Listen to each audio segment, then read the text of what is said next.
Bos días, benvidos e benvidas a esta nova xornada técnica Integración da perspectiva de xénero na ergonomía laboral, que organiza o ISGA dentro da nosa oferta formativa para este ano 2026.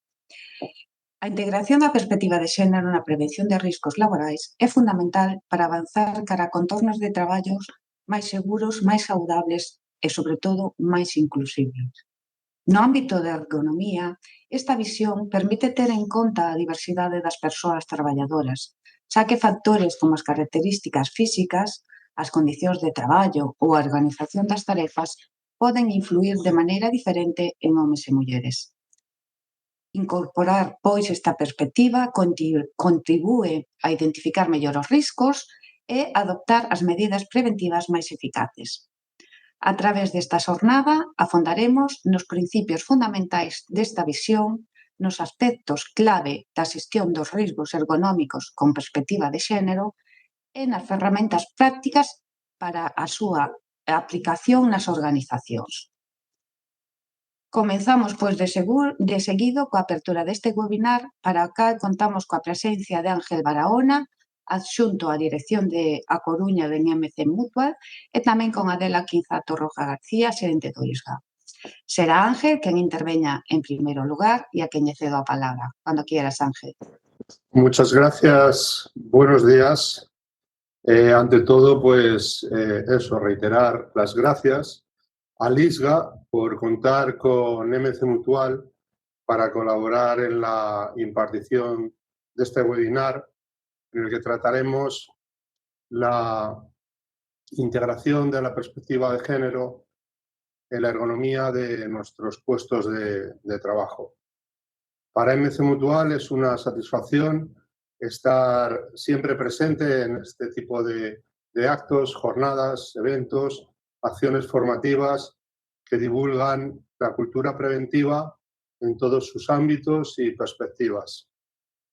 Afortunadamente para todos vosotros y vosotras, no me vais a escuchar a mí, porque para impartir la jornada contamos con nuestra técnico superior de prevención de riesgos y fisioterapeuta especialista en ergonomía laboral, Vanessa Puig, que, bueno, pues gracias a su larga trayectoria y sus amplios conocimientos, creo que va a ser, bueno, pues de mucho aprovechamiento para todos los que nos estéis escuchando y viendo, y a la cual, pues ya sin más dilación, cedo de nuevo la palabra para el siguiente interviniente y nada, simplemente reiterar las gracias.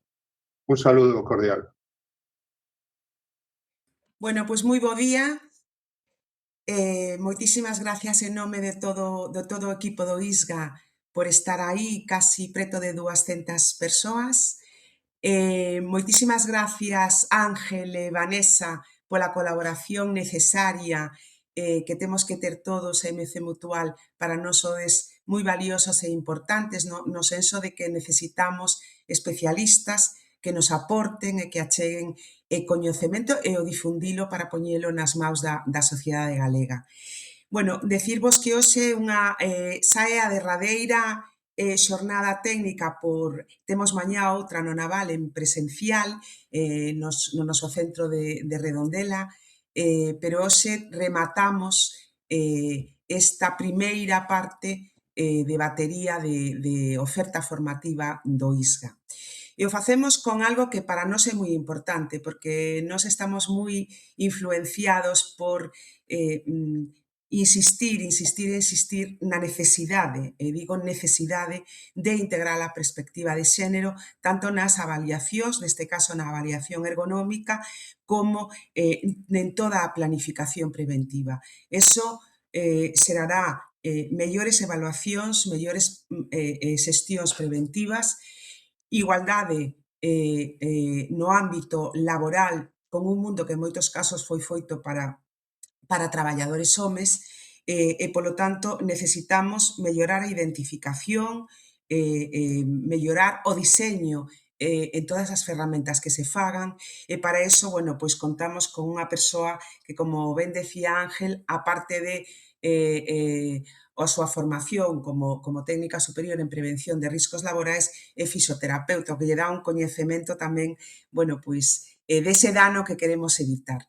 Eu agradeceros moitísimo, decir que para nós sempre é unha satisfacción ter conectadas a tanta xente interesada, e que o equipo de formación, está Eva, está Marta, está Alberto, agradecemos moitísimo cada un de vosotros que os conectades, e, por suposto, neste caso a MC Mutual, moitísimas grazas, e que todo vaya estupendamente nesta hora e media que temos por diante. Grazas. Moi ben, moitas gracias, Ángel, moitas gracias, Adela. As vosas palabras permítenos introducir este tema tan importante que nos marca esta xornada. E agora simplemente recordarvos que ao final desta exposición abriremos un espacio de coloquio no que todas as persoas poderedes participar para facer chegar as vosas preguntas, reflexións ou comentarios que estimedes oportunos. Animámosvos, como sempre, a participar porque, sin duda, este intercambio vai contribuir a enriquecer esta sesión, compartindo experiencias ao redor da temática de hoxe. Sen máis, damos comezo a esta xornada e cedemos a palabra a Vanessa Puig. Nada, gracias. Buenos días. Un saludo para todas las personas que hoy nos acompañáis y también para aquellas que luego nos veréis en diferido. Antes de nada, permitirme que comparta la pantalla. Genial, pues hoy hablaremos de la integración de la perspectiva de género, pero antes de nada, permitirme que agradezca a Lisga la invitación. La verdad es que para mí es un auténtico placer poder estar hoy aquí en representación de MC Mutual. Y ahora sí, sin más dilación, vamos a entrar en materia y lo vamos a hacer recordando algo básico, pero que conviene recordar y tener siempre presente, y es que sexo y género no son sinónimos. El sexo nos habla de la parte biológica de la persona, del aspecto físico, de la fisiología, de la genética. En cambio, el género tiene más que ver con lo que significa ser mujer, ser hombre o tener cualquier otra identidad de género en una sociedad en concreto, porque no significa lo mismo ser mujer hoy, aquí, que ser mujer en otro lugar del planeta o hace 50 años. El género depende del contexto, al final es un constructo cultural, histórico y personal. Y buen ejemplo de ello lo encontramos en el pueblo de los Mosuo, que viven de forma bastante aislada en las laderas del Himalaya. Ellos viven en una sociedad que se considera matrilineal y matriarcal. Son las mujeres quienes heredan, quienes lideran, quienes toman decisiones. Podemos decir que el rol que adoptan las mujeres Mosuo se parece bastante más al que tradicionalmente han adoptado los hombres en Europa. ¿Y qué nos dice esto? Pues que los roles de género en realidad no vienen de serie, sino que se aprenden, se construyen y, por tanto, también se pueden cuestionar. Y yo añadiría también que se deben cuestionar, porque en realidad los roles de género impactan directamente en la salud de las personas. Lo que pasa es que muchas veces están tan enmascarados, los tenemos tan normalizados, que incluso cuesta identificarlo. En algunas ocasiones pueden ser algo más evidentes. Por ejemplo, en el código de vestimenta. Cada vez se va diluyendo más y se va corrigiendo, pero en algunas profesiones aún perdura. Estoy pensando, por ejemplo, en el personal de congresos o en el personal auxiliar de vuelos. Ellas, en algunas compañías, están obligadas a llevar faldas estrechas, tacones, mientras que ellos pueden vestir de forma más confortable, incluso también a nivel de calzado, aunque ambos estén expuestos a la bipedestación mantenida. Y llegados aquí en este punto aún inicial, me gustaría lanzaros a todas las personas la pregunta, aunque sé que no me va a poder llegar la respuesta, que es que ¿qué creéis que pesa más en la salud laboral? ¿Qué tiene más impacto? ¿El sexo o el género? Es decir, las diferencias en la salud y en la salud laboral de las personas El papel protagonista lo tienen los componentes o las diferencias biológicas, o es más este constructo del género. Pues bien, lo iremos viendo a lo largo de esta sesión, pero bueno, me gustaría, ¿no?, lanzar esta idea inicial para que os lo pudierais plantear, ir cuestionándolos también durante la sesión. Pero ahora, para intentar contextualizar y conocer la realidad actual, vamos a presentar algunos datos. Para empezar, como ya sabéis, persiste aún una brecha de género en la tasa de empleo, y esta brecha de género aumenta con la edad. Los expertos coinciden que esto no es una decisión personal, en este caso de las mujeres, sino que es debido a las dificultades de conciliación y también debido al impacto que tienen las interrupciones laborales, no solo a corto plazo, sino también a larga.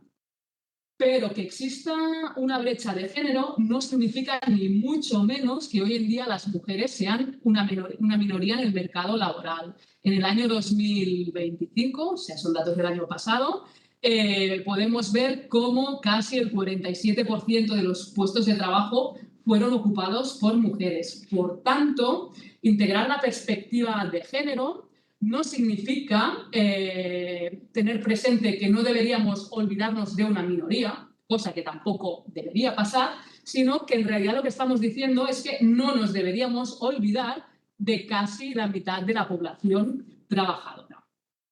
Hoy centraremos en la temática de la perspectiva de género en la ergonomía, y esto significa que de forma inevitable tenemos que hablar de los trastornos musculoesqueléticos y de su prevención. Una de las frases más recorridas, ¿no?, que más se nombran cuando se analiza la siniestralidad laboral con perspectiva de género, es que los hombres se accidentan más que las mujeres. Y si nos centramos en el caso concreto de los accidentes de trabajo con baja en jornada por sobreesfuerzos físicos sobre el sistema musculoesquelético, vemos que los datos también avalan esta afirmación. Y es que año tras año los hombres tienen más sobreesfuerzos que las mujeres. En el año 2024, que son, ¿no?, el último año que tenemos los datos completos y que hemos podido analizar, vemos cómo el índice de incidencia fue de 1.050 en hombres, es decir, por cada 100.000 trabajadores hubieron 1.050 sobreesfuerzos, y en el caso de las mujeres fue significativamente menor, ya que fue de 516. Pero cuidado, que los hombres no solo lideran las estadísticas de siniestralidad laboral, sino que también lideran las muertes por causas no naturales. Me refiero a accidentes de tráfico, ahogamientos o también muertes por imprudencia al hacerse un selfie. Es algo que deberíamos tener presente, porque en realidad integrar la perspectiva de género no significa simplemente estar pendiente de la invisibilización que durante muchos años han tenido las mujeres, sino que también significa identificar cuando lo que podemos llamar el modelo clásico de masculinidad tradicional se cuela en el trabajo, y esto tiene un impacto sobre la salud, en este caso, de los hombres. Porque en el trabajo a veces se cuela, ¿no?, este rol de género, y hace que los hombres tengan conductas temerarias, esto sí, bajo el paraguas de una supuesta valentía y fortaleza. Mirad, os pongo un ejemplo real, que siempre es mucho más fácil entenderlo así. Hace unas semanas, un técnico de prevención de una funeraria me comentaba un caso concreto. Una de las tareas que tienen que realizar ellos es ir al domicilio y hacer el traslado de la persona difunta. En su plantilla tienen a hombres y mujeres. Es verdad que tienen más hombres que mujeres, pero también cada vez más hay más mujeres realizando este trabajo.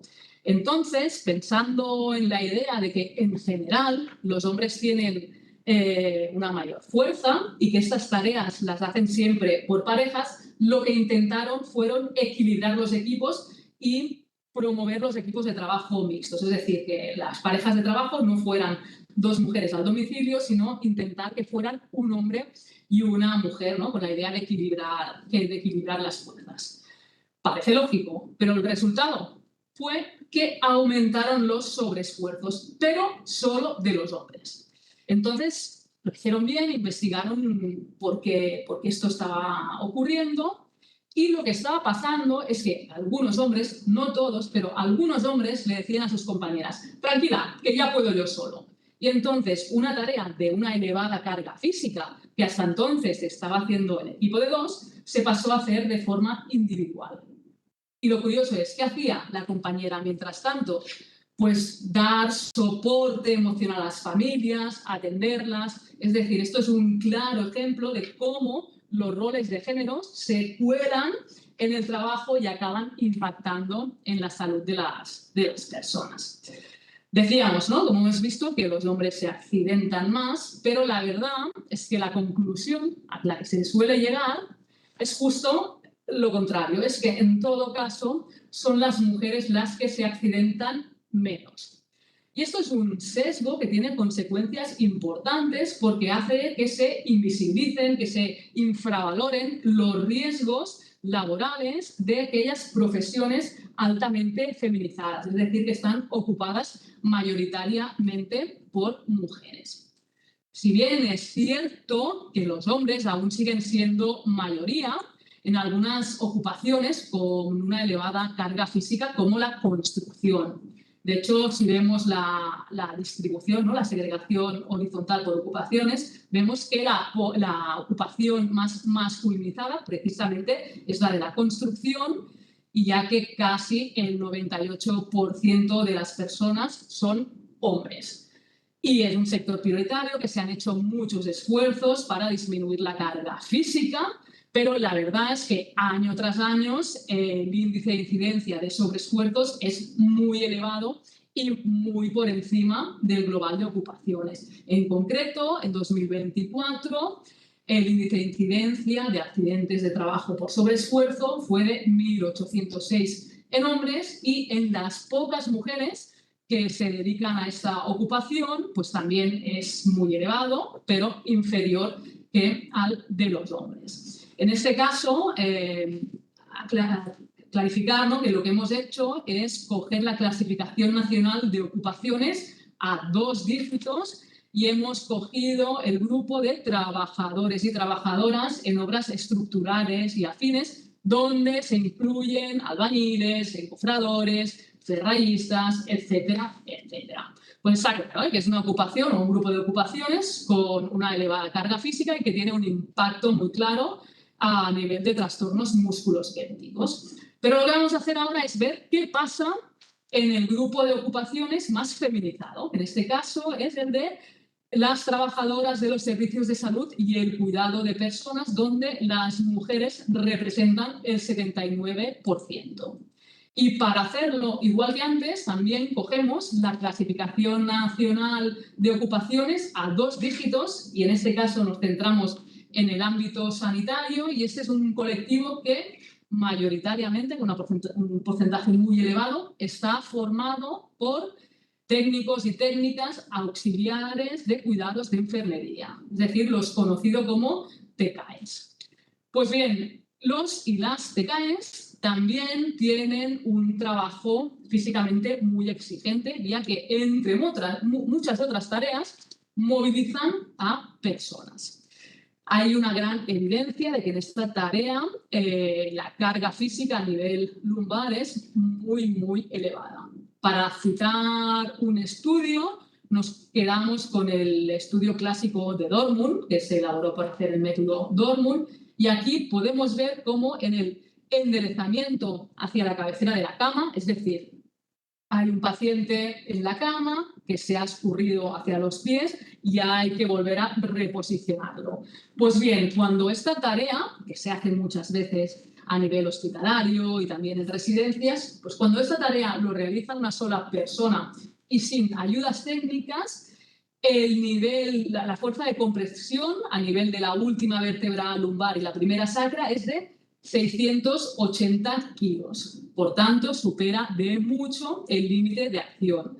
Y en las tareas de trasladar a una persona hacia un lado de la cama, tarea que también se hace muchas veces previo a hacer un cambio postural, una higiene, etcétera, etcétera, pues en las mismas condiciones, si lo hace una sola persona sin ayudas técnicas, alcanza los 500 kilos. Por tanto, es indiscutible el nivel de carga física a que están sometidos este grupo de ocupaciones. Disminuye significativamente con el uso de ayudas técnicas y aún disminuye más si se hace por parejas. Pues bien, igual que antes, igual que hemos hecho en el grupo de ocupación de la construcción, vamos a mirar el índice de incidencia de sobreesfuerzos y vemos que en 2024 en los hombres fue de 1.772 y en las mujeres de 1.933. Por tanto, aquí ya no se cumple aquello de que las mujeres se accidentan menos. Y no solo esto, no sé si te acordáis de los datos que hemos presentado en la ocupación de la construcción, pero si los comparamos podemos ver cómo las mujeres que tienen ocupaciones como técnico de auxiliar de enfermería tienen más sobreesfuerzos que los trabajadores hombres que trabajan en la construcción. Por tanto, debemos realmente replantearnos aquella creencia, ¿no?, que nos dice que las mujeres tienen un trabajo físicamente más ligero y deberíamos empezar también a priorizar otras ocupaciones. Pero cuidado, porque también debemos tener en cuenta que en realidad las estadísticas están muy bien, pero nos muestran una parte pequeña de la realidad.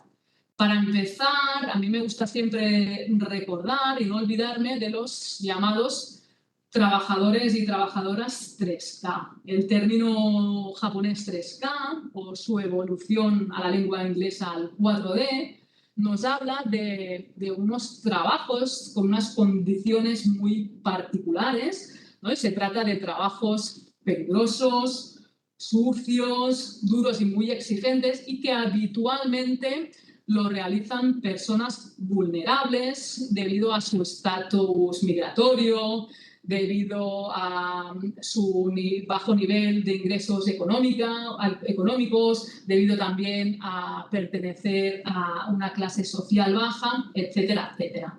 Estas personas no suelen aparecer en las estadísticas, para empezar, porque muchas veces forman parte de la economía informal. Hablábamos antes, ¿no?, del caso de las profesionales sanitarias en curas auxiliares. Pues la verdad es que si miramos estadísticas, que no las conocemos todas, pero bueno, sí que tenemos una idea, y vemos el porcentaje de personas que atienden en los domicilios a gente mayor, grandes dependientes, etcétera, la gran mayoría son mujeres que trabajan de forma informal, sin contrato laboral. Entonces va a ser imposible que nos aparezcan en las estadísticas. Y aunque sí que tengan un contrato laboral, muchas veces también hay una infradeclaración importante, o bien por desinformación, por miedo o directamente porque no se pueden permitir una pérdida de ingresos económicos durante una incapacidad temporal. Bueno, hay que tenerlo en cuenta, pero ahora volvemos otra vez a la parte de las estadísticas que sí conocemos. Hemos hablado de los accidentes de trabajo y ahora hablaremos rápidamente sobre las enfermedades profesionales. Aquí la frase que normalmente se suele citar y que todo el mundo tiene en cuenta es que las mujeres tienen más enfermedades profesionales. Y si miramos el caso concreto de las enfermedades profesionales provocadas por posturas forzadas y movimientos repetitivos, es decir, las que tienen asociadas un diagnóstico de trastorno musculoesquelético, pues en este grupo de enfermedades también se cumple el patrón. En 2024 el índice de incidencia fue de 117 en mujeres y de 90 en hombres. Y un dato que todos conocemos y que conviene nunca perder de vista es que en realidad las incapacidades temporales por contingencias profesionales son la parte pequeña del pastel. En 2025, ¿no?, de todas las incapacidades temporales iniciadas, y aquí son datos globales, no están centrados en trastornos musculoesqueléticos, pues bien, de todas las ITs iniciadas en el periodo del 2025, menos del 6% fueron debidos a contingencias profesionales. Si ahora cogemos nuestros datos, es decir, los datos de la población protegida por MC Mutual, y son datos de 2025, vemos cómo también se cumple este patrón y las incapacidades temporales por contingencias comunes son las mayorías. No lo he comentado, pero aquí sí que son datos de incapacidades temporales con diagnóstico de trastorno musculoesquelético.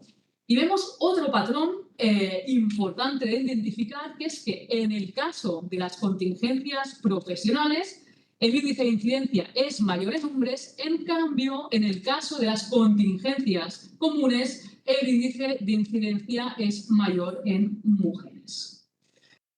Y otro dato importante a tener en cuenta es el de la patología crónica, de los trastornos musculoesqueléticos crónicos. En España, casi el 20% de las mujeres y casi el 11% de los hombres comprendidos entre los 24 y los 65 años tienen cervicalgia crónica. Por tanto, hay una brecha de género importante que también se da a nivel de la patología crónica, a nivel lumbar. Pero es que esta brecha aumenta muchísimo con la edad. Si vemos este otro gráfico, donde está reflejada la población española de más de 75 años, podemos ver cómo el 46% de las mujeres y el 21% de los hombres tienen lumbalgia crónica. Y esto es importante tenerlo en cuenta, porque muchas veces los riesgos en general y específicamente en los ergonómicos también de los hombres son muy evidentes, muy llamativos y con consecuencias a corto plazo que hacen mucho más fácil que se puedan identificar. En cambio, el de las mujeres suele pasar más desapercibido. Antes hablábamos de las TCAE. Aquí el riesgo me parece bastante evidente porque manipulan cargas, que son personas, y una persona suele pesar bastante más que un saco de cemento, por ejemplo.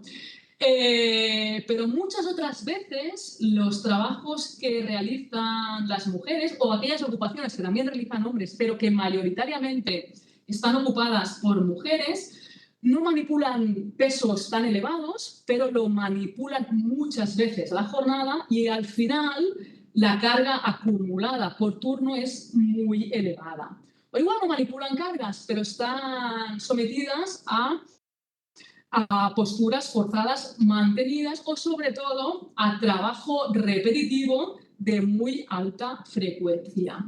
Y esto es importante tenerlo en cuenta porque, claro, la etapa laboral es muy importante, pero muchas veces las consecuencias las veremos a largo plazo, incluso puede ser que lo veamos fuera de esta etapa laboral. Y sí, todos los estudios nos indican que las mujeres tienen una mayor esperanza de vida, viven más, pero viven más con una peor calidad de vida, entre muchos otros motivos debido al dolor crónico. Por tanto, no deberíamos perder esto de vista y tenerlo siempre presente porque realmente tenemos una responsabilidad. Vamos a ver un poquito la exposición laboral y las diferencias por género, que también nos va a argumentar por qué estas diferencias en la salud. A nivel de riesgos ergonómicos, vemos, como era de esperar, que los hombres están más expuestos a la manipulación manual de cargas. Y como ya hemos introducido, las mujeres están más expuestas a la manipulación manual de cargas cuando la carga es una persona. También están más expuestas a las posturas forzadas y a los movimientos repetitivos. Esta tabla está extraída de la encuesta europea de condiciones de trabajo con los datos de España, que son datos de 2021.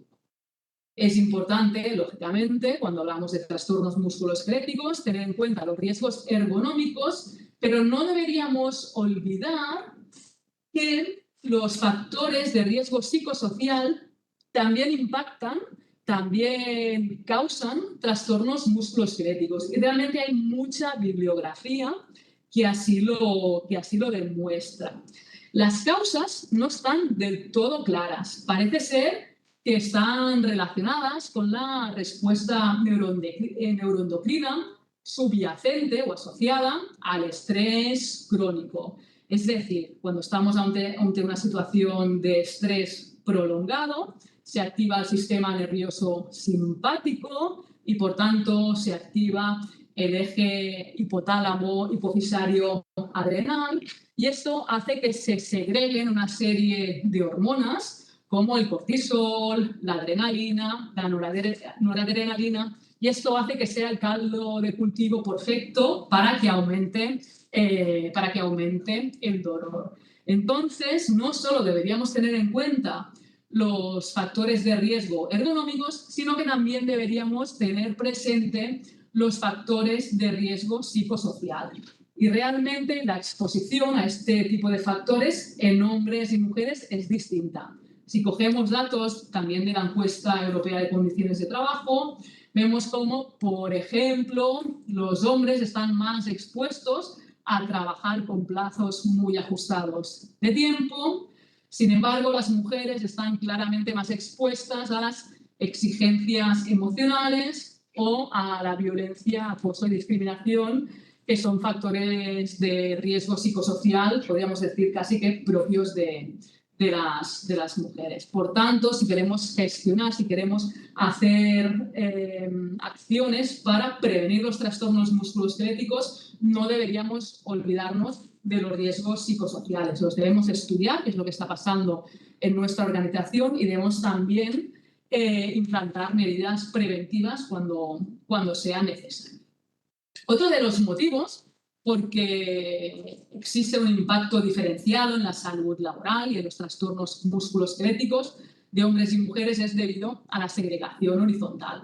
Ya lo hemos visto antes, ¿no? Que hay profesiones, ocupaciones claramente feminizadas y otras claramente masculinizadas. Y para que nos hagamos una idea, ¿no?, de la magnitud que hoy en día aún persiste a nivel de segregación horizontal, os doy un dato. Este dato es que para terminar con esta segregación horizontal y que hubiera una distribución equitativa de género, lo que debería pasar es que la mitad de las personas cambiásemos de trabajo. Por tanto, realmente la segregación horizontal es realmente muy marcada. Y, lógicamente, no solo debemos tener en cuenta la segregación vertical, sino que también debemos tener en cuenta la segregación vertical. Esto influye, ¿no?, en la exposición a los factores de riesgos de las personas trabajadoras y en el impacto de la salud. Y hoy en día aún persiste una importante segregación vertical, es decir, ¿no?, la distinta distribución de hombres y mujeres en los diferentes niveles jerárquicos. En todas las ocupaciones las mujeres siguen infrarrepresentadas.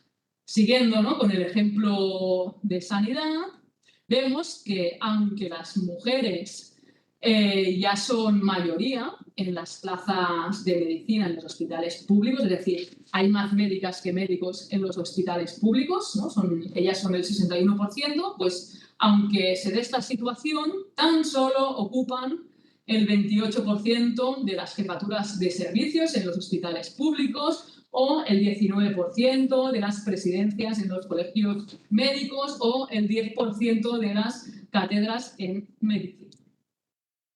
Y además, algo que a veces cuesta identificar, pero que debemos tener en cuenta, es la segregación de tareas, que no es otra cosa que una especie de segregación horizontal, pero en personas que ocupan el mismo puesto de trabajo.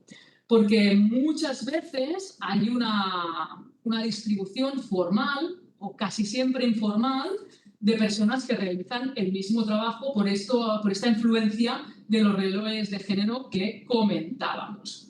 Esto lo ha estudiado en profundidad Karen Messing. Karen Messing fue una pionera, ¿no?, que ya en los años 70, cuando nadie hablaba de perspectiva de género, hoy en día, en el 2026, todo el mundo hablamos de perspectiva de género, pero en los años 70 muy poquitas personas lo hacían. Pues ella ya se dedicó a investigar el sesgo de género en la salud laboral.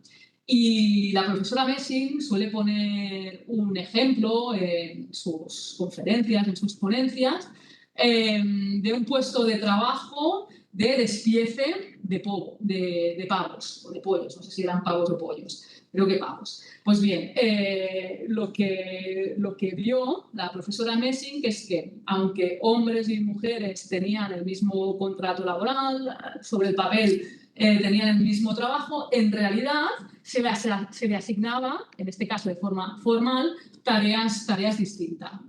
Ellos se dedicaban a hacer el corte principal de la pieza y el enganche. En cambio, ellas se dedicaban a la limpieza, ¿no?, más fina de la pieza. Esto hacía que tanto hombres como mujeres que ocupaban este puesto estaban expuestos al trabajo repetitivo, pero es que el trabajo repetitivo no tenía nada que ver en unos y en otros.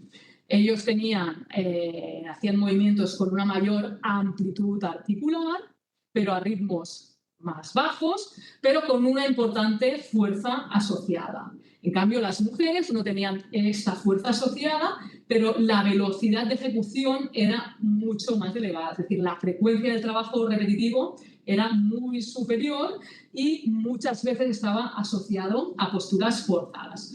Los dos son trabajos repetitivos, pero con factores muy distintos y, por tanto, también con un impacto sobre la salud muy diferenciado. Al final, las patologías que tenían unos y otros no eran los mismos.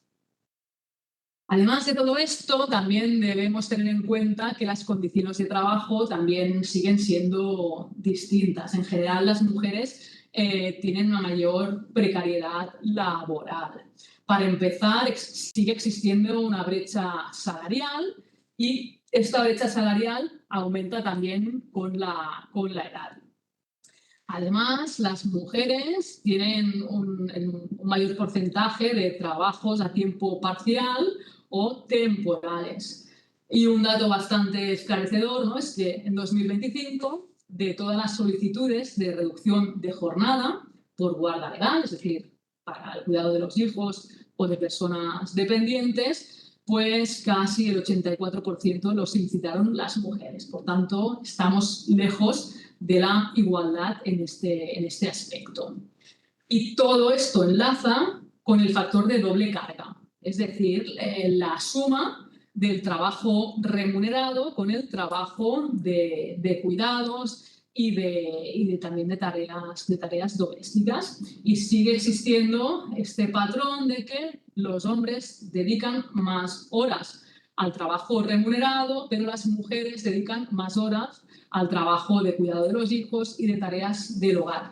Y la suma total hace que al final ellas trabajen más horas al día, y esto también hace, a nivel de trastornos musculoesqueléticos, que no haya un correcto descanso, que se acumule fatiga y que al final aumente la probabilidad de desarrollar un trastorno musculoesquelético. Además, en algunas profesiones puede existir una doble exposición a los mismos factores de riesgo ergonómicos, como el caso de una profesional de la limpieza que limpia cuando está en el trabajo, pero que llega a casa y sigue haciendo, ¿no?, las mismas tareas. Además de tener en cuenta también la carga mental, que ya decíamos que también se asocia con los trastornos musculoesqueléticos. Bien, cambiamos un poquito ahora de tema y vamos a hablar de diseño ergonómico. Muchas veces se suele atribuir que las diferencias en el impacto sobre la salud osteomuscular de hombres y mujeres es debido a que las mujeres tienen una mayor vulnerabilidad porque tienen una menor talla y una menor fuerza. Pero es que en realidad el problema de fondo es que muchas veces se diseña tomando como referencia a un modelo masculino y muchas veces se toma como referencia a un hipotético hombre medio de estos que no existen. Pongamos algún ejemplo. Uno de clásico son los chalecos de los cuerpos de seguridad, que hace unos años protagonizaron algunas noticias en la prensa general, porque no se ajustaban adecuadamente a la talla de las mujeres ni a la morfología. No ajustaban bien en el pecho y, por tanto, hacía que este EPI no cumpliera con su función de seguridad, que en este caso era mantener la vida de la trabajadora.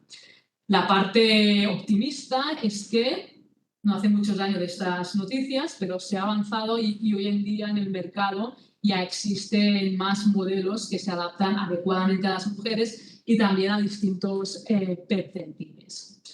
Cambiamos de temática, de ejemplo, ¿no? Ya no nos centramos ahora en los cuerpos de seguridad, sino que miramos a ver qué es lo que pasa en los accidentes de tráfico.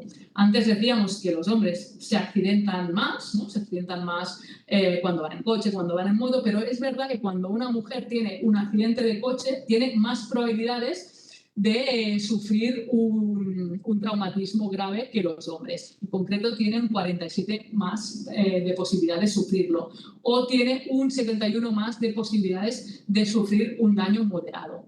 A priori, esto puede parecer que no tenga mucho que ver con la ergonomía, pero os doy otro dato. El primer dummy, ¿no? El primer muñeco que se utiliza, ¿no?, para hacer las pruebas de crash, las pruebas de choque, surgió en 1949. Era un muñeco realizado a partir de medidas promedio de hombres. Y el primer dummy femenino no apareció hasta 2023, hasta hace 3 años. Hasta esta fecha, lo que se estaba utilizando era un muñeco masculino, pero más pequeñito, pero que no había tenido en cuenta la distinta distribución de masas entre hombres y mujeres.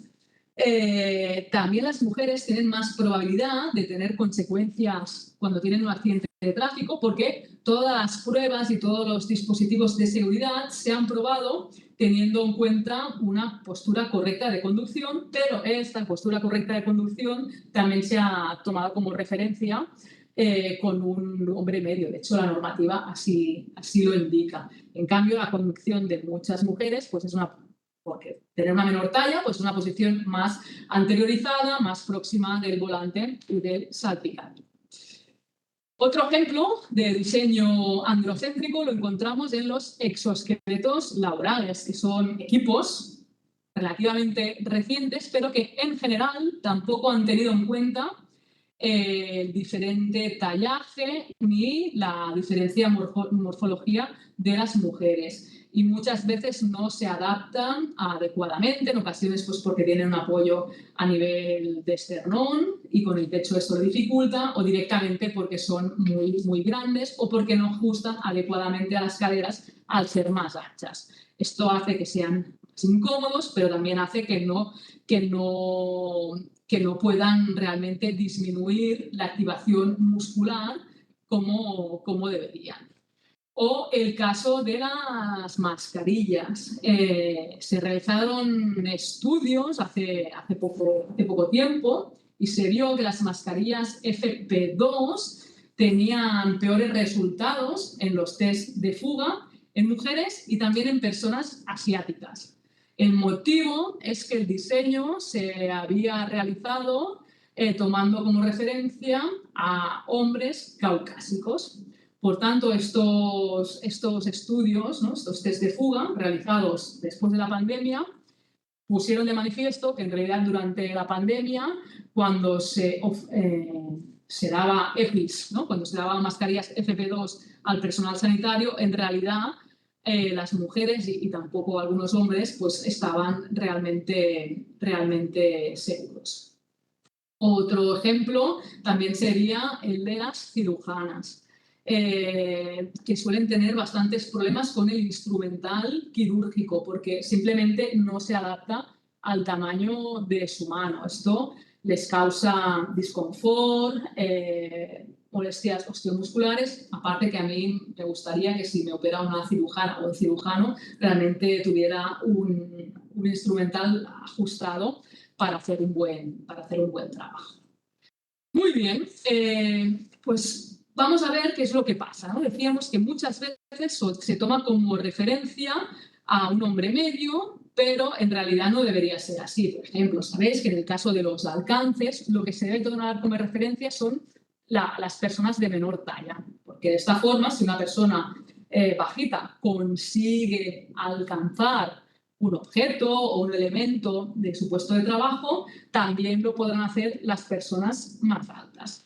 Entonces, hacemos un pequeñito ejemplo cogiendo la base de datos antropométricas del Instituto de Carmona, que soy consciente que es una base de datos pues, que no está actualizado porque bueno, las mediciones se realizaron hace más de 25 años, las personas cada vez son más altas, etcétera, etcétera, pero para lo que vamos a hacer nos sirve perfectamente. Pues bien, el ejercicio que hemos hecho es consultar en las bases de datos antropométricos cuál es el percentil 5 en hombres de este alcance máximo. Es decir, esto es la distribución del alcance máximo con el puño cerrado, consultamos y vemos que el percentil 5 se sitúa en 63 centímetros, ¿no? 632 milímetros.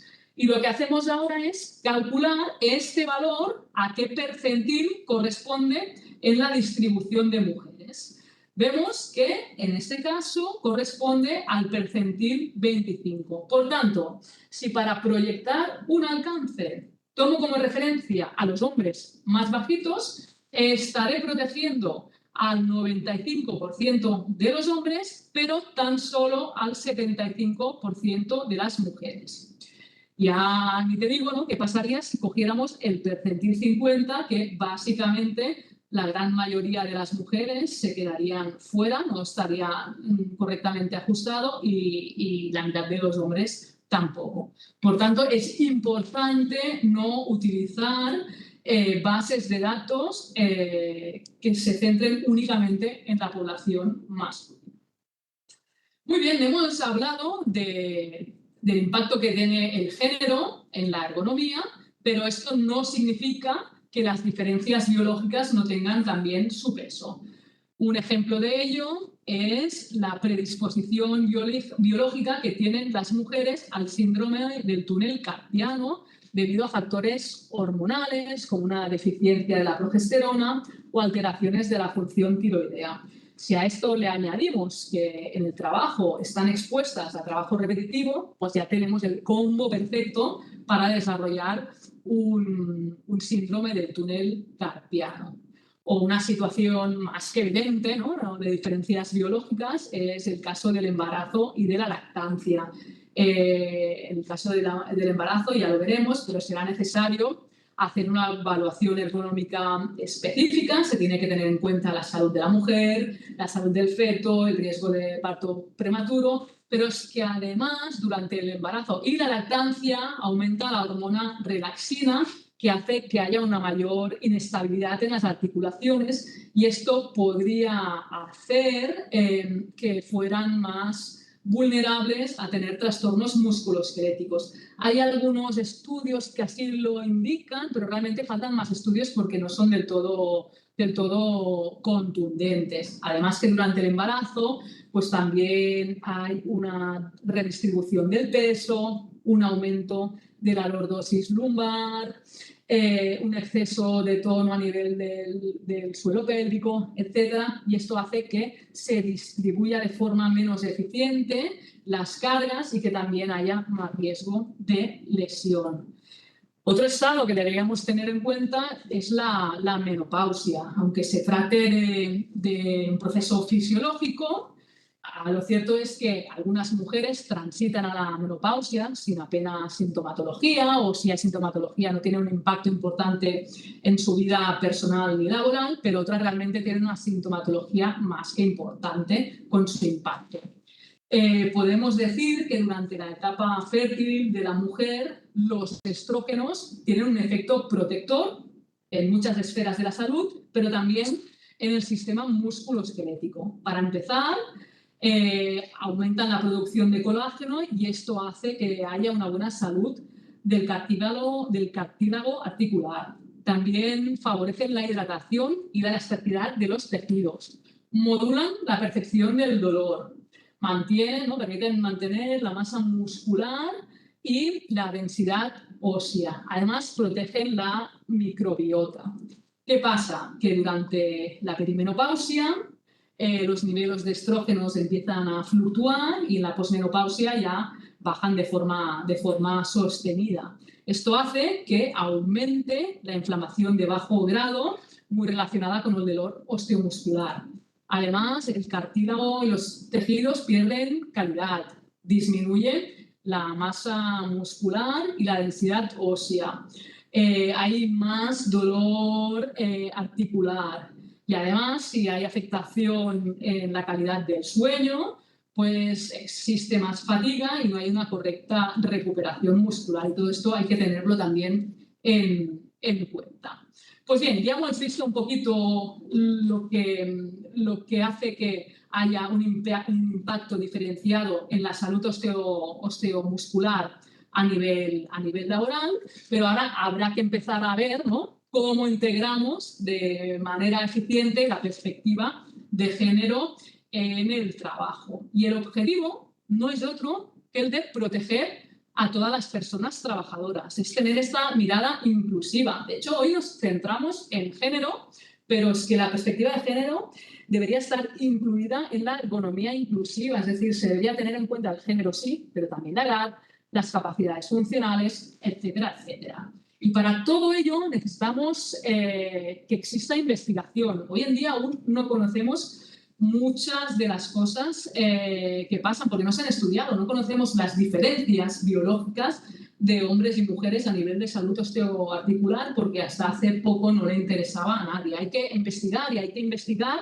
desagregando los resultados sistemáticamente por género, porque si lo agrupamos puede ser que un impacto sobre la salud, que cuando analizamos los datos de hombres y mujeres de forma agregada queden diluidos, pero es que igual uno de estos dos grupos tienen un impacto sobre la salud muy importante. Puede ser que en una determinada exposición los hombres tengan una incidencia muy elevada, las mujeres muy bajita y claro, cuando miras los datos de forma global, pues esto queda diluido. Pues no, siempre, cuando se hace investigación hay que desagregar como mínimo los datos por género y añadiría también por edad.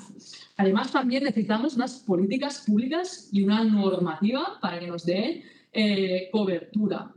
De hecho, integrar la perspectiva de género en la salud laboral, en el ámbito de la prevención de riesgos laborales, no es algo voluntario, es un objetivo que se debe cumplir tal y como se recoge en la Estrategia Española de Seguridad y Salud en el Trabajo.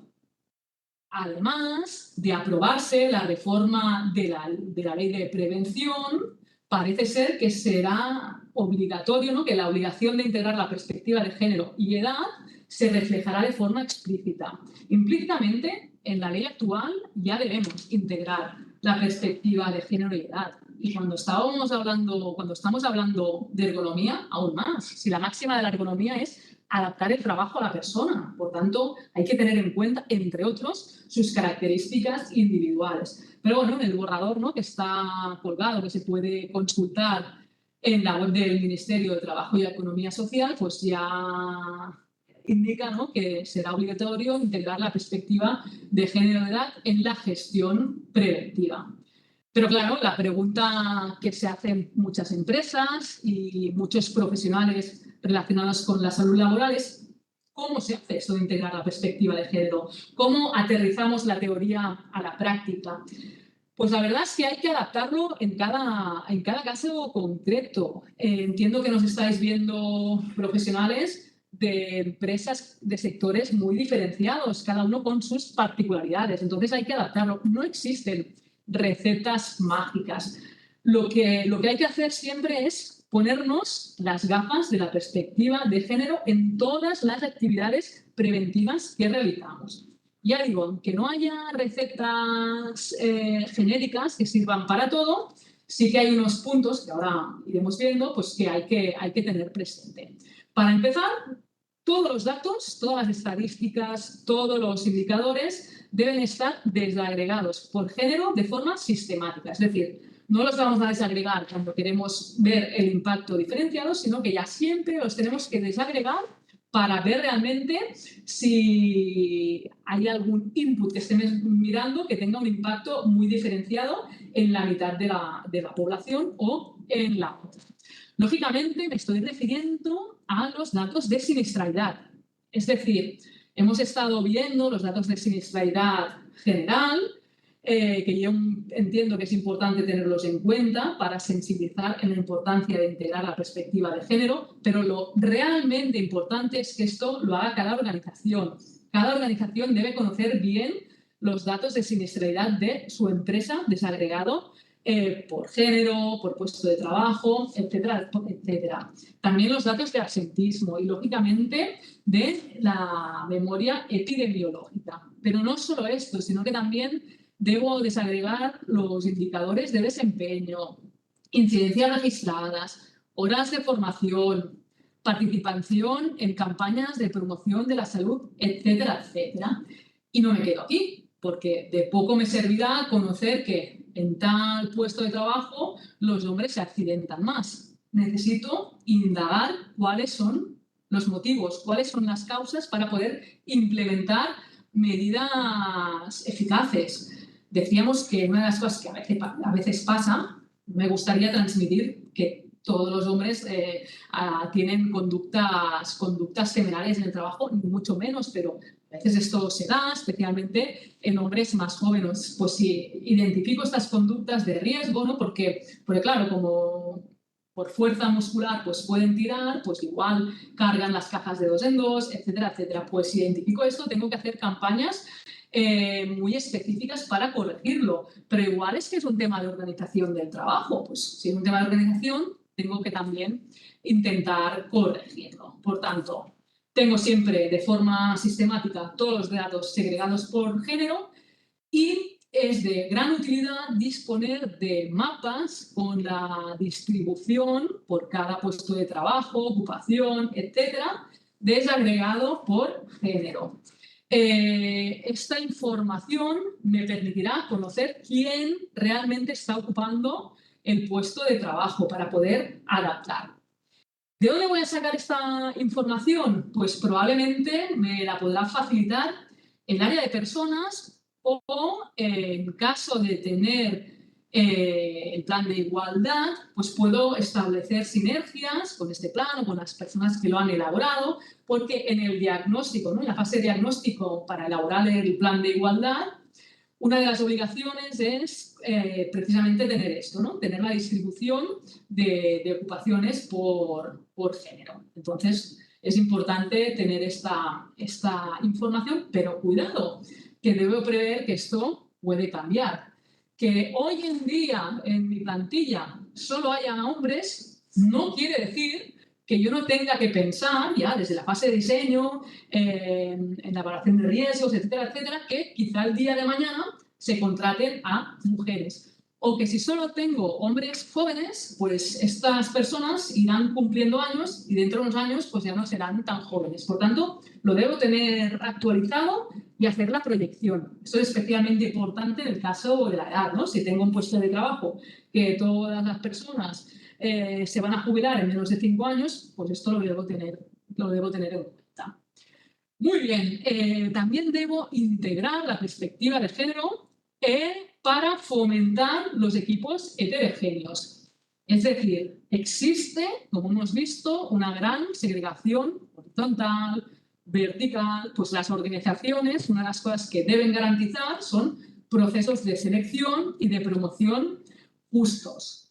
Además, en los servicios de prevención, en los equipos de prevención, hay algún pequeño estudio, ¿no?, que muestra que hay realmente beneficios cuando está formado por equipos mixtos, por hombres y mujeres y por personas, ¿no?, de pues, con distintos perfiles. Porque esto, entre otros, mejora la identificación de riesgos, especialmente de aquellos riesgos más ocultos, más invisibles, ¿no? La mochila de cada uno hace que lo podamos ver con mayor facilidad. La experiencia personal, laboral también, pero personal, hace pues, que uno sea más sensible a ciertos riesgos. Además, se reduce el sesgo técnico en la toma de decisiones, especialmente las más complejas. Aparte, Las tareas de prevención es fundamental, la comunicación es fundamental, la participación de las personas trabajadoras.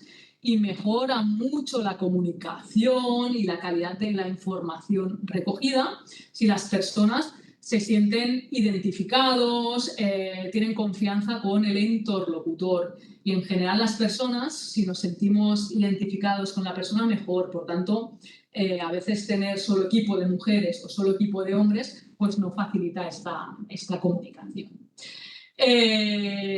Esto va enlazado con la importancia de la consulta y la participación de las personas trabajadoras. Nadie mejor que la persona trabajadora conoce su puesto de trabajo, las dificultades, las incomodidades y nos puede proponer mejoras. Pero cuidado, que esto cada uno también lo vive con su mochila. Nadie mejor que una persona alta nos podrá indicar los problemas de diseño de un plano de trabajo demasiado bajo y qué adaptaciones se pueden hacer. Y a la inversa también. Por tanto, es importante preguntar y fomentar que estos procesos participativos se incluyen tanto a hombres como a mujeres, personas de distintos percentiles, personas de distintos orígenes geográficos, de distintas culturas, etcétera, etcétera. Y llegamos a un punto fundamental, que es la evaluación de riesgos. La máxima, ¿no?, sería considerar la diversidad de las personas que ocupan un puesto de trabajo hoy y los que lo pueden ocupar en el futuro. Ya sé que no es fácil, pero hay que tenerlo en cuenta. Y una de las primeras preguntas que quizá os estéis planteando o os hayáis planteando es que si las metodologías de evaluación ergonómica incorporan o no la perspectiva de sexo y de género. Es decir, toda la metodología que utilizamos es metodología validada, pero en su validación ya se utilizó una muestra representativa tanto de hombres como de mujeres. Por ejemplo, en el caso del método OCRA, ¿no?, que es un método validado epidemiológicamente, podemos ver cómo, tanto en sus estudios iniciales, que se realizaron ya hace unos cuantos años, como los estudios posteriores, se contó, ¿no?, con hombres y mujeres. Pero lo que no se ha hecho, o al menos yo no lo he visto publicado, es los resultados desagregados por género-sexo.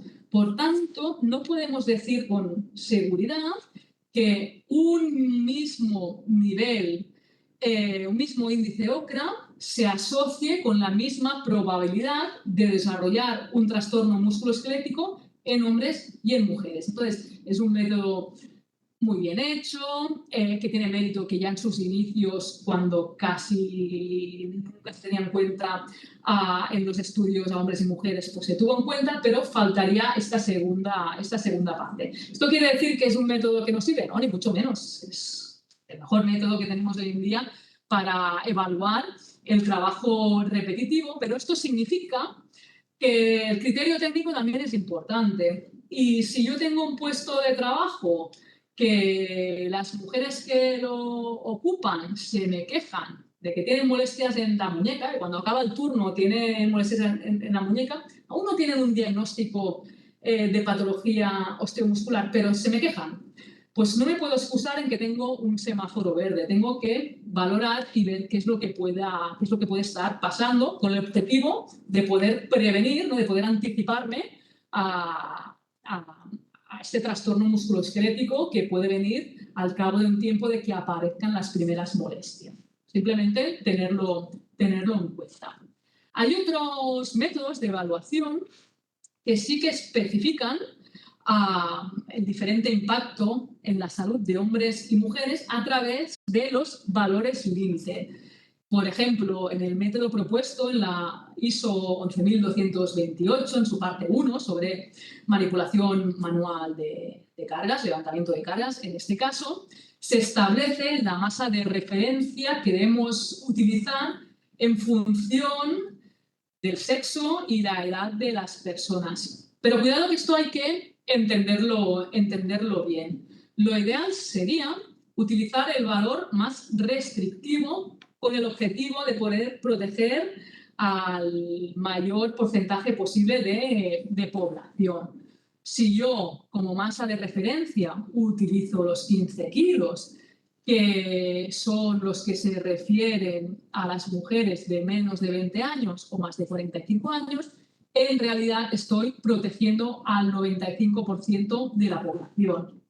El 99% de los hombres y el 90% de las mujeres. No debería pasar aquello que yo alguna vez he leído como propuesta de medidas preventivas, que es, pues mira, que la manipulación manual de cargas solo la realizan los hombres jóvenes. No, esto no es hacer prevención, porque no estamos yendo al origen. Lo único que estamos haciendo es desplazar el riesgo a un colectivo concreto. Y además hay el riesgo de que sea una medida discriminativa.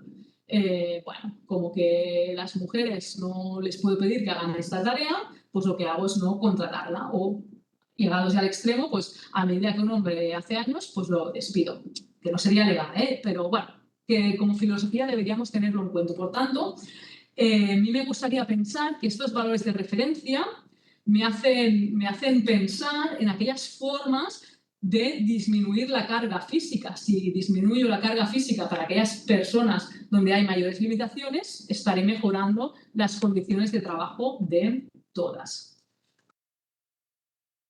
Además de la técnica, de la metodología utilizada, también es importante el criterio técnico. Es decir, yo tengo un método y este método puedo hacer que sea sensible a la variable sexo-género, depende cómo lo utilice. Esto es muy importante, sobre todo en los métodos donde se valora la postura. Y aquí debo hacer una buena técnica de muestreo que incluya la representatividad antropométrica.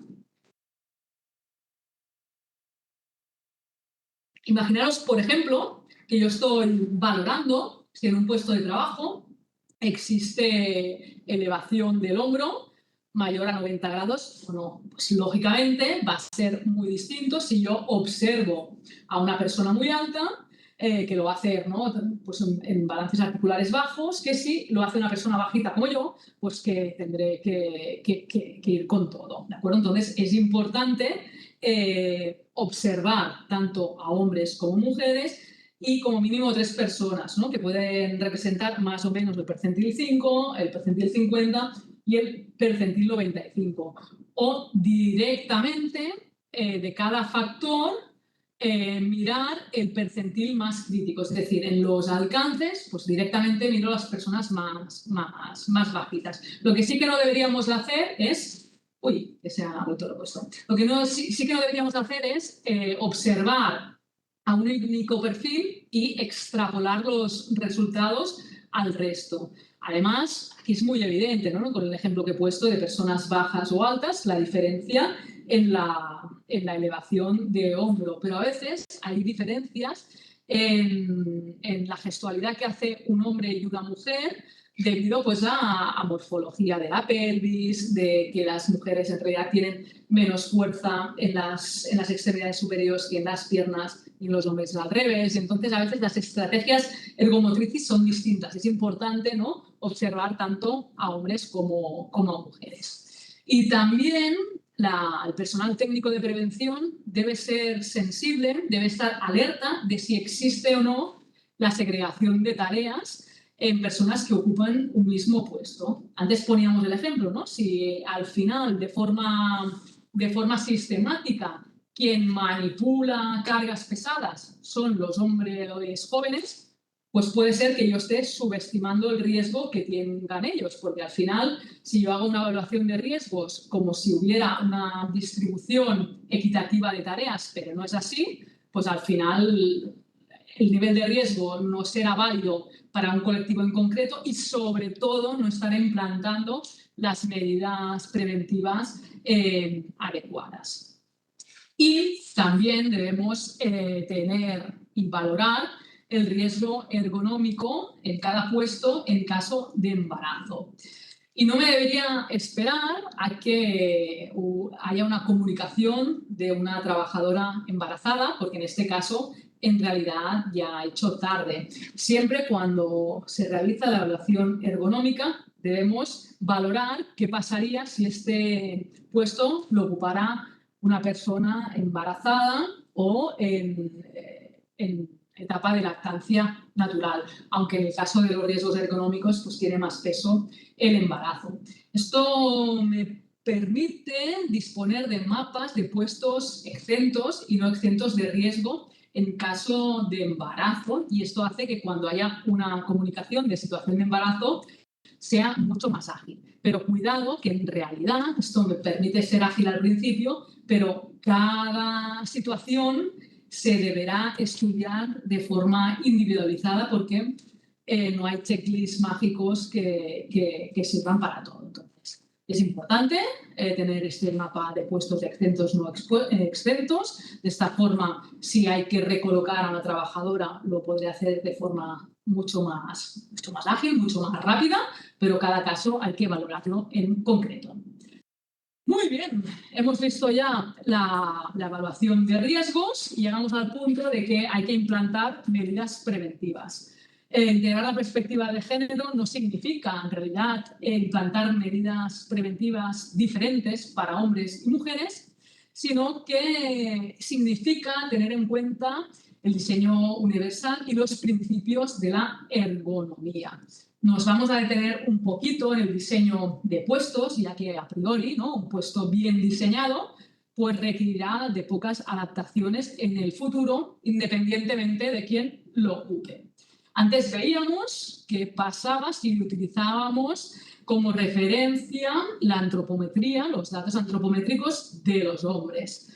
Y entonces no podría pensar, bueno, pues entonces lo que hay que hacer es utilizar bases de datos antropométricos de la población global que incluya tanto a hombres como a mujeres. Pues comprobemos qué es lo que pasa. Y lo comprobamos utilizando el mismo ejemplo de antes de la distribución del alcance máximo horizontal con el puño cerrado. Aquí hemos sobrepuesto las tres distribuciones. En azul es la de hombres, en gris azulado la población global, que incluye tanto a hombres como a mujeres, y en amarillo naranja el de las mujeres. Pues bien, como que estamos valorando el alcance máximo, utilizamos el percentil 5, en este caso de la población global. Y hacemos los cálculos y vemos que este percentil 5 de la población global se corresponde al percentil 1 de la población de hombres, por tanto estaríamos protegiendo al 99% de los hombres, es un muy buen número, pero baja de forma importante en la población de mujeres, ya que el valor de 606 milímetros corresponde al percentil 10 de mujeres. Por tanto, en el caso de los alcances, como que las mujeres en general tienen una menor longitud de extremidades, etcétera, etcétera, lo que deberíamos hacer para integrar de forma eficiente la perspectiva de género es utilizar el percentil 5 de la población de mujeres. Así nos aseguramos que protegemos al 95% de las mujeres y a un porcentaje superior en hombres. Esto se traduce en que en un puesto, ya sea sentado o en bipedestación, el alcance de los objetos más frecuentes no debería superar los 35-40 centímetros y de aquellos de uso más esporádico los 55-60 centímetros. Esto es aproximado utilizando las bases de datos antropométricas que tenemos en abierto hoy en día. Lo que es importante es comprobar realmente en mi plantilla si cuando están alcanzando los objetos de uso frecuente no están ni flexionando el hombro ni extendiendo por completo el codo. Y en los objetos más alejados, pues sí que puede haber una flexión de hombro, la va a haber de hecho, y una extensión completa de codo, pero no debería haber una flexión del tronco ni tendría que ser necesario que la persona se moviera. Por tanto, hay que comprobarlo. En el caso de los alcances verticales, pues se recomienda también utilizar el percentil 5 de la población de mujeres, y esto se traduce que en bipedestación los estantes y los elementos que debemos alcanzar en el plano vertical no deberían superar los 140-150 centímetros aproximadamente. En cambio, en el caso de las holguras y los espacios libres de trabajo, el punto crítico lo marcan las personas de mayor envergadura. Por eso, en este caso, vamos a utilizar el percentil 95 de la población de hombres. Se nos complica ya un poquito en el caso de las alturas del plano de trabajo, ya que el ajuste debe ser bilateral, porque tan crítico es un plano de trabajo demasiado bajo para una persona alta como un plano de trabajo demasiado alto para una persona bajita. Por tanto, la solución más recomendable es contar con superficies regulables. Si no es posible, pues contar con distintos puestos de trabajo de distintas alturas para que, depende de la altura, la estatura de cada uno, pues utilice una u otra. Y cuando tiene que ser una estatura fija, pues al final utilizo valores medios y también, lógicamente, tengo en cuenta el tipo de trabajo.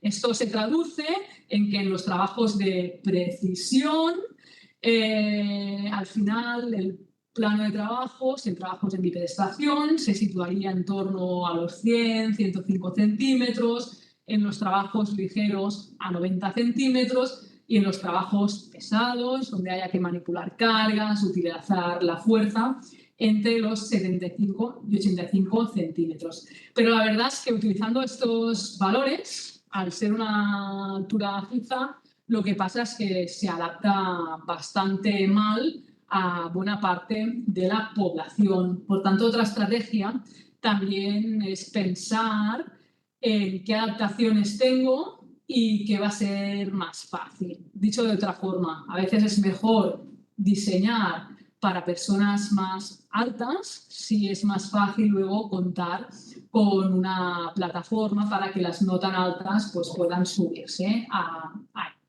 Porque de la otra forma sería bastante más complicada la elevación, ¿no? Si lo diseñamos teniendo en cuenta las personas de menor estatura, va a ser muy difícil luego bajar el plano de trabajo. Y esto también es importante tenerlo en cuenta en los EPIs, en los equipos de protección individual. La verdad es que hoy en día hay pocos EPIs que se adapten bien a las mujeres, porque casi siempre se han diseñado pensando para hombres. Esto también serviría cuando estudiamos las herramientas de trabajo. ¿Y por qué pasa esto? Pues por un lado, porque las empresas no piden al distribuidor EPIs adaptados para mujeres porque no lo ven en su catálogo, y por el otro lado las empresas fabricantes tampoco desarrollan estos productos porque dicen que no tienen suficiente demanda. Además que es bastante caro fabricar un EPI nuevo porque deberíamos contar con un certificado nuevo. Por tanto, aquí tenemos un hándicap. Cuesta, en algunos casos, encontrar EPIs y herramientas adaptadas a mujeres. ¿Qué pueden hacer las empresas? Para empezar, una correcta coordinación del servicio de prevención con el departamento de compras. Debemos trasladar de manera explícita la necesidad de disponer de EPIs adaptados a mujeres y a distintas morfologías. Y debemos incluir en los pliegos, ¿no?, los requisitos específicos, el tallaje, el ajuste, el diseño adaptado, debemos concretar. Además, las empresas también tienen la fuerza de seleccionar los proveedores. Pues si hay algún proveedor que realmente tenga EPIs más inclusivos, pues los debo intentar optar por ellos. Además, debo también probar los distintos EPIs con las personas usuarias bastante diversas. Lo deben probar hombres, mujeres, personas de distintas tallas, etcétera, con el objetivo de mejorar el correcto ajuste. Vale, seguimos avanzando, ya casi estamos llegando al final y en relación a los requisitos de fuerza, las medidas preventivas que yo puedo implantar son un poquito en la misma línea que en el diseño ergonómico. Es decir, lo que voy a hacer es coger como referencia a la población de mujeres, ya que en general tienen una menor fuerza que los hombres. Si una herramienta que requiere el uso de fuerza lo puede utilizar una mujer, en principio lo va a poder utilizar un porcentaje importante de hombres. Puedo coger como referencia los valores de fuerza máxima aceptable que están recogidos en la norma UNE en 1005.3. En este caso os he puesto las de la población de mujeres adultas, pero si queremos ir un paso más allá, podríamos coger los valores de fuerza máxima aceptable de la población de mujeres de más de 50 años. De esta forma, aparte de integrar la perspectiva de género, también integramos la perspectiva de edad. Decíamos que en todas las actividades preventivas hay que integrar la perspectiva de género y la formación, lógicamente, no queda al margen. Es importante hacer formación con perspectiva de género, y me refiero a la formación del artículo 19 y toda la formación que se realice a nivel de la empresa. Esto implica que, entre otras cosas, tengo que tener el análisis, ¿no?, de participación, de horas de formación desagregado por género. Además, tengo que eliminar las barreras de acceso. Veíamos que las mujeres tienen más reducciones de jornada y trabajo a tiempo parcial que los hombres. Pues igual no debería poner las formaciones a las 8 de la mañana, debería ponerlo a la hora que más personas puedan acceder. O pensar si tiene que ser presencial o una parte puede ser online para facilitar el acceso, etcétera, etcétera. Y utilizar un lenguaje y material inclusivos para que al menos no seamos nosotros los que vayamos utilizando el lenguaje sexista o los estereotipos. Y como anécdota, ¿no?, a veces me toca hacer formación y como que cuando busco imágenes, pues muchas veces se reproducen estos sesgos de género, pues alguna vez he pensado, bueno, pues vamos a utilizar la IA, ¿no?, vamos a sumarnos al tsunami de la IA. Y un ejercicio que a veces me gusta hacer es ver si la IA tiene sesgos de género o no. Hace un tiempo lo que le pedí a GPT y a Copilot es que me generara un retrato de un experto médico, ¿no?, de una eminencia médica en el campo de la cirugía. Y lo hice en inglés porque, bueno, al ser un lenguaje sin género, ¿no?, al ser un idioma sin género gramatical, pues bueno, entiendo que no debería estar influenciado por ello. ¿Cuál creéis que fue el resultado? Pues este. Todos, y esto es una muestra, pero le pedí más imágenes, todas las representaciones fueron médicos hombres, blancos y de cierta edad. Y luego le pedí, bueno, pues no sé, ahora genérame un retrato de un profesional de la limpieza. ¿Qué pasó? Pues aquí justo el contrario. Todos fueron mujeres, muchas de ellas racializadas. Por tanto, la sociedad sigue siendo sexista, la IA no queda al margen, entonces es el criterio de las personas pues, que deben intentar corregirlo, porque al final, bueno, la sociedad es la que es, pero al menos yo no voy a contribuir a que siga siendo así. Decíamos que era importante hacer formación con perspectiva de género, pero también es importante hacer formación en perspectiva de género. Hay que implantar la perspectiva de género, pero tengo que contarle, explicarle, formar a las personas responsables de implantarla en la organización cómo se debe hacer esto. En los planes de formación, ¿no?, en el borrador de la reforma de la ley de prevención, cuando lo leí, pues vi que en los planes de formación ya se tenía en cuenta que en la formación de los nuevos técnicos se incluirá la perspectiva de género y edad. Pues los técnicos que ya estén en activo pues deberán reciclarse y también estar atentos de cómo hacerlo. Además, es importante hacer acciones de sensibilización para toda la plantilla. Es importante enseñar a la gente, sensibilizar a la gente para que detecten estos sesgos de género que se nos cuelan en el trabajo, fomentar una mirada crítica y poner el foco en lo que podemos hacer cada uno de nosotros para conseguir pues la igualdad también en el trabajo. Comentaros que en MC Mutual hemos elaborado una guía para aplicar la perspectiva de género. La tengo aquí, no está publicada aún porque, bueno, tengo la versión ya acabada técnicamente, pero la están maquetando en bonito, etcétera, etcétera. Entonces, en breve se publicará en nuestro portal de prevención de MC Mutual y estará disponible para todo el mundo. Y la idea es esta, ¿no? Intentar también dar una guía, ¿no? para poder implantar la perspectiva de género en la ergonomía laboral. Hemos centrado este webinario en la parte técnica, pero lógicamente no me gustaría que nadie pensase que nos hemos olvidado de la vigilancia de la salud. Esto sería otro webinario y probablemente no sería yo quien debería impartirlo, pero es evidente que hay que integrar la perspectiva de género también en las revisiones médicas, etcétera, etcétera. De hecho, la vigilancia de la salud tiene que ser específica. Por tanto, tiene que tener en cuenta las exigencias, los requisitos del puesto de trabajo, pero también las características de la persona trabajadora. Entre otros, hay que tener en cuenta el sexo biológico, pero también considerar el factor género. Quizás la persona tiene una doble exposición a los riesgos ergonómicos en el trabajo y también en casa.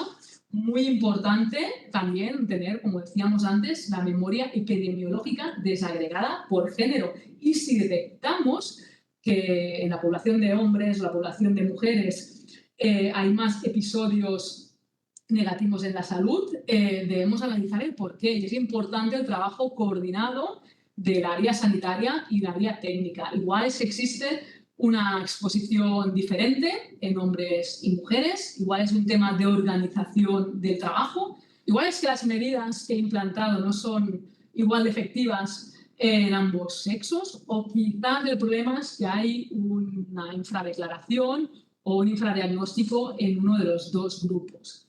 De hecho, la medicina históricamente ha tenido un sesgo de género importante y la medicina del trabajo no queda al margen de ello, ¿no? A veces hay que replantearnos los protocolos de vigilancia de la salud, si realmente se está integrando de forma eficiente el factor género y sexo, etcétera, etcétera.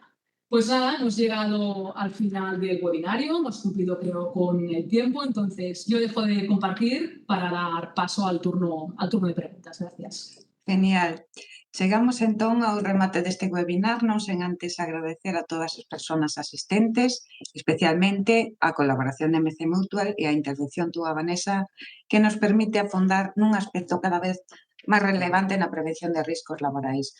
Como nos acabas de facer ver, queda moito traballo aínda por facer para mellorar e confiamos plenamente en seguir avanzando tanto con políticas públicas, con investigación e tamén cunha mellor xestión na prevención de riscos laborais, introducindo a perspectiva de género a todos os niveis, especialmente nos riscos ergonómicos. Abrimos, pois, logo un espacio para o coloquio e para o intercambio de opinións. Vamos a ver que nos deixa o chat por aquí nas preguntas. Temos unha compañeira, Miriam, que nos plantea durante tu exposición nos planteas la pregunta de si las diferencias en salud laboral son más una cuestión de sexo o de género. Me gustaría conocer la respuesta o al menos tu opinión. No sé qué nos puedes decir al respecto. Esta no me la esperaba. Yo la pregunta y me ha vuelto para mí. Sí, mirad, lo que quería transmitir en este webinario es que en realidad el factor género tiene un impacto mucho más importante de lo que realmente creemos, ¿no? Hemos hablado pues que Las diferencias antropométricas en realidad no son problema biológico, sino que es un problema de no tenerlo en cuenta, ¿no? De diseño androcéntrico. La distinta distribución, ¿no? Segregación horizontal y vertical en el trabajo es una cuestión de género. Los roles de género se cuelan y cuesta mucho identificarlos. Por tanto, cada vez más tenemos más evidencia que el factor género en realidad tiene mucho peso. Pero cuidado, es que el factor biológico, el factor sexo también lo tiene. Y falta investigación, ¿no? Como decíamos, entonces, quizá dentro de unos años, cuando tengamos más investigación bien hecha, desagregando por sexo, pues igual cambiamos el discurso y nos damos cuenta de que el factor biológico tiene un impacto mucho más importante del que antes pensábamos. Por tanto, es la interrelación de los dos los que realmente tienen un impacto sobre la salud. Genial. Por otra parte, también nos pide Jaime si nos puedes sugerir algunas guías que se puedan utilizar sobre el alcance de las dimensiones para hombres y mujeres. Sí, el problema de los alcances y de la proyección en el diseño es las bases de datos que utilizamos. A mí me parece un referente importante el Instituto Biomecánico de Valencia. De hecho, tienen guías de ergonomía y perspectiva de género en distintos sectores y ocupaciones. Y aparte ellos utilizan bases de datos antropométricos propios que están más actualizados. Entonces, yo iría por aquí, consultaría las guías del Instituto Biomecánico de Valencia. Me consta que hay un proyecto de actualización de los datos antropométricos del instituto, que aún está en una fase muy inicial. Y una de las cosas que yo siempre sugiero, pero no creo que pocas veces me hacen caso o ninguna, es que también sería muy interesante que las empresas tuvieran su propia base de datos antropométricos. Por ejemplo, se me ocurre utilizar las revisiones médicas. Evidentemente hay que hacerlo en un proyecto, ¿no? Hay que informar a los representantes de los trabajadores, tienen que estar de acuerdo, pero sería un buen momento, pienso yo, aprovechar las revisiones médicas para tomar las medidas que me interesan para realmente poder adaptar, diseñar los alcances o cualquier otra medida con la población real. Lógicamente, pues debo garantizar, ¿no? que esta toma de datos pues va a realizarse, ¿no? con los criterios, ¿no? de confidencialidad, etcétera, etcétera. Pero bueno, sería bueno. Por tanto, en abierto, de momento tenemos los datos del instituto que nos permite poder hacer nuestros cálculos para los alcances. En la guía que nosotros dentro de poco publicaremos también damos algunas referencias de alcances y de otras medidas. Y el Instituto Biomecánico de Valencia pues tienen guías propias que también utilizan datos propios que están bastante actualizados. De acuerdo, muchísimas gracias por toda esa información que nos has facilitado. También nos preguntan cómo crees tú que se debe integrar la prevención en los planes de igualdad. Vale. Bueno, yo pienso que se deben hacer sinergias con el plan de igualdad. Es decir, el plan de igualdad, las empresas de como mínimo 50 personas pues tienen la obligación de tenerlo. Para las de menos de 50 personas trabajadoras pues es voluntario. Entonces, de tener el plan de prevención, el plan de igualdad, disculpad, pues ya tenemos la parte del diagnóstico hecha. Esto lo podemos utilizar para hacer los mapas de distribución por género, etcétera, etcétera. El plan de igualdad no se centra en exclusiva o en concreto en el tema de la prevención de riesgos laborales, pero sí que en el anexo, cuando nos habla de las condiciones de trabajo, una de las cosas que dice es que se deberá verificar, comprobar si en la gestión preventiva se tiene en cuenta la perspectiva de género. Por tanto, como el objetivo es común, ¿no? Que al final es conseguir la igualdad, la no discriminación por motivos de sexo y género, pues lo ideal sería trabajar de forma coordinada. Y también lo bueno que tiene es que en ocasiones el personal técnico de prevención pues le falta el conocimiento para poder integrar la perspectiva y quizás los responsables, ¿no?, ya sean consultores externos de implantar el plan de igualdad, pues esto pues tienen más recursos. Por tanto, a la práctica lo que puede pasar es que los responsables de la elaboración del plan de igualdad pregunten a los responsables de prevención por si en cada una de las acciones preventivas se está teniendo en cuenta o no el factor sexo-género, desde elaboración de riesgo, implantación de medidas, y un poco más allá, pues creo yo que el trabajo en conjunto pues puede hacer que sea más fácil lograr el objetivo de garantizar unas condiciones seguras y saludables para toda la plantilla. Estupendo, pues a raíz de lo que nos acabas de contar, a mí me surge la siguiente pregunta. Entonces, digamos que hoy por hoy, ¿cuál consideras tú que es el principal reto para avanzar hacia una prevención de riesgos más inclusiva y que se adapte a la diversidad de las personas trabajadoras? Pues yo creo que es ponernos las gafas de la perspectiva de género y la inclusividad, es abrir el abanico, pensar que cualquier puesto de trabajo debería poder ocuparlo personas con distintas capacidades funcionales. Por ejemplo, el tema de los alcances verticales, pues claro, como nos centrábamos en género, pues he dado las referencias considerando personas que tienen capacidad de prestación, pues que también debemos tener en cuenta que igual es un usuario de sillas de rueda. Entonces, entiendo que el marco conceptual es la ergonomía inclusiva, que en realidad la ergonomía debería sobrarle la palabra inclusiva. La ergonomía, por definición, tiene en cuenta la diversidad de las personas. La máxima de la ergonomía es adaptar el trabajo a la persona y no la inversa, pero la verdad es que a veces nos lo tienen que recordar. Por eso que decíamos, cada uno lleva su mochila y a veces no ve lo de los demás. Un ejemplo muy chorra, si queréis, pero mi hijo pequeño es zurdo. Pues yo no me había planteado nunca las dificultades que tienen los zurdos al vivir en un mundo de diestros, ¿no?, que tienen que aprender a utilizar la otra mano porque, bueno, pues no siempre va a tener una maquinilla para sacar puntas, ¿no?, adaptados para zurdos. Entonces, bueno, debemos ser sensibles a las distintas diversidades y el eslogan sería ponernos siempre las gafas de la diversidad y la inclusión. Genial, pues tomamos nota y esperamos que podamos aprender a abrir un poquito más los ojos hacia nuestra sociedad diversa.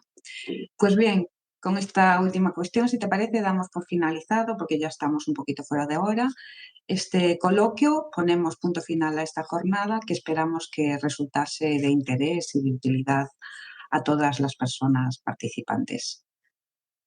Pois ben, agora antes de despedirnos definitivamente, gustaríame recordarvos, como xa dixo Adela fai ao inicio do webinar, que mañán, venres 19 de xuño, imos ter no Centro ISGA de Pontevedra unha interesante xornada técnica sobre riscos na exposición a contaminantes químicos por vía respiratoria no sector naval.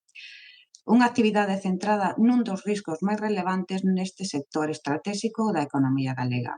Durante esta sesión analizaránse os principais riscos químicos presentes nos traballos de construción e reparación naval, os seus efectos sobre a saúde das persoas traballadoras, así como as medidas preventivas necesarias para reducir e controlar estes riscos. Como sempre, animádevos a participar, sobre todo aqueles que seades da zona de Vigo, que ainda estades a tempo de inscribirse, e tamén recordarvos, finalmente, que sempre podedes consultar a nosa oferta formativa na nosa páxina web. Moitas gracias pola vosa atención, pola vosa participación e, sobre todo, polo voso compromiso coa prevención de riscos laborais. Ata outra.